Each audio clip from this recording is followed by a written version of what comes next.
According to Martin Chilton of the Indepedent, we almost didn't get one of the greatest songs of all time. Berry Gordy is quoted as saying, Marvin Gaye's What's Going On was too long, too formless, and not commercial enough to be played on the radio. He said it was the worst record I've ever heard in my life. Marvin told Berry Gordy, if you don't release What's Going On, I'm never recording for you or Motown again. The Motown founder refused to release What's Going On in 1970. A 7-month wrestling match between Marvin Gaye and Berry Gordy would ensue that finally resulted in a win for Marvin Gaye and music in general. The song was finally released, changing music forever. The trailblazing song discussed police brutality, Vietnam, civil rights, and racism. Another thing that I didn't know was the head of A&R at Motown named Harry Balk, who fell in love with the track, was shopping the record around on the low. He said that he was letting some of the biggest producers in the game hear it at the time, and they had nothing but bad things to say about it. He said that Stevie Wonder was the only one who liked the song. So Balk went back to Gordy and he said, look, you gotta release this track. It's amazing. And Berry Gordy wasn't hearing none of it. So Balk waited until Berry Gordy was away on business and he hit up the Motown VP of sales named Barney Alves. He told Barney, look, if we don't release this song, Marvin Gaye is walking away from Motown. And Alves was like, oh no,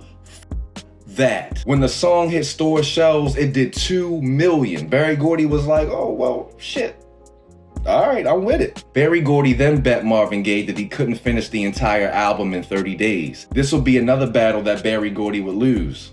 But Motown and music fans everywhere won the war. Respectfully, Berry Gordy's a genius, but at the time he was only about finger snapping, thigh grabbing, and ankles moving. He wasn't about any kind of music that was super-duper political. Motown was a pop music factory, full stop. If you wasn't making crossover music, your song was not leaving the studio to cross over to the radio. This piece of history reminds me of the timeless battle that some artists have with making music that makes money versus making music that is socially conscious or speaks to the issues that we face as human beings. The most recent chapter in this battle is Mos Def versus Drake, with Mos saying Drake's music is compatible with shopping. A few years ago, if you would have asked me, I would have wanted to hear what Drake thinks about the world beyond his money, his homes, his private jets, dunking on his exes, and broken relationships. But he has chosen, like Berry Gordy all those years ago, that that's not his cup of tea, and it's all good. To be fair, every male artist doesn't have to be Nas. Every female artist doesn't have to be Lauryn Hill. The amount of artists who can and choose to make both a pop record and a separate record that speaks on social issues